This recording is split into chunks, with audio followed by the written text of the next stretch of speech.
Today we headed to a bus conversion friendly shop, C&J Bus Repair in Bloomington, Minnesota. Looking around the shop, there's a lot of history. If you look close, there's a brand new 8V92 Detroit looking for a home. Today we're doing a basic safety inspection and drive wheel brake adjustment. These are particularly tricky adjustments because the parking brake has to be released to adjust it. I usually tackle the fronts and tags myself without much trouble, but I really don't like getting under the bus when the parking brake is removed. Ask me about that story sometime, if you see me. Yeah,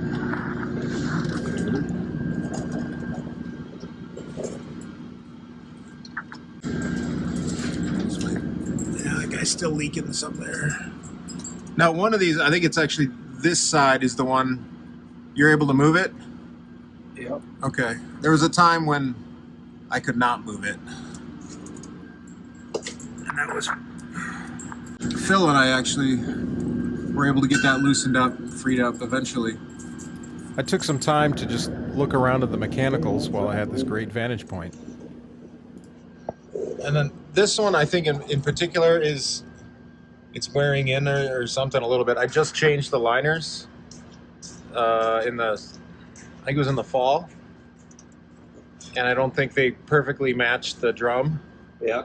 So I think it wore off the tips on it or something. And now, hopefully, this adjustment is better.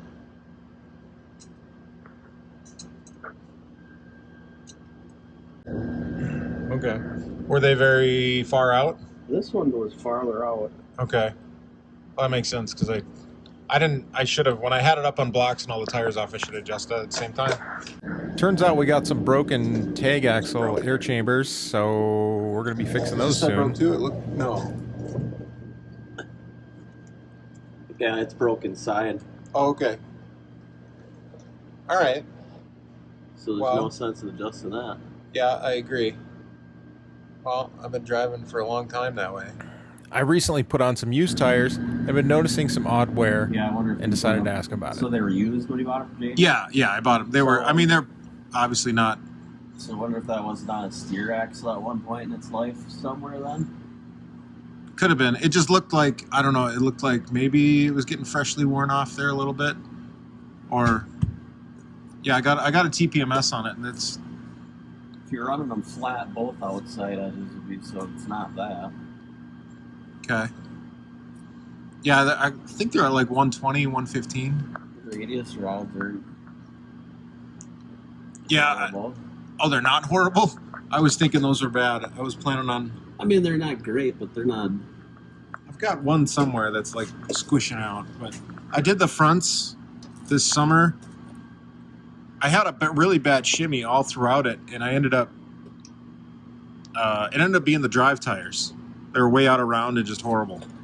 Once we put these on, the thing smoothed out so good. So,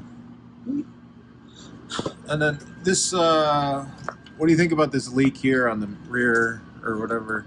In the majority of them out there are leaking. Okay. I haven't checked that in a while, but I don't know. Is it one of those things, if it's leaking, there's probably plenty in there or what? I wouldn't get too worked up about it. Right. I think it was a couple of years ago. I had it at someone just with a bus shop, like a school bus shop. We pumped the thing full. But I don't know. The last thing I want is to lose that out on the road. But okay. Oh yeah, these ones are getting a little more ripped out, but Oh, maybe it's that one there. Well, thanks for coming along, and hopefully you learned something. I know I did. I always do. Love learning from professionals. But here's a little tease from the next video that we're going to have coming up, and put down in the comments what you think that I'm doing next. See you next time. Bye.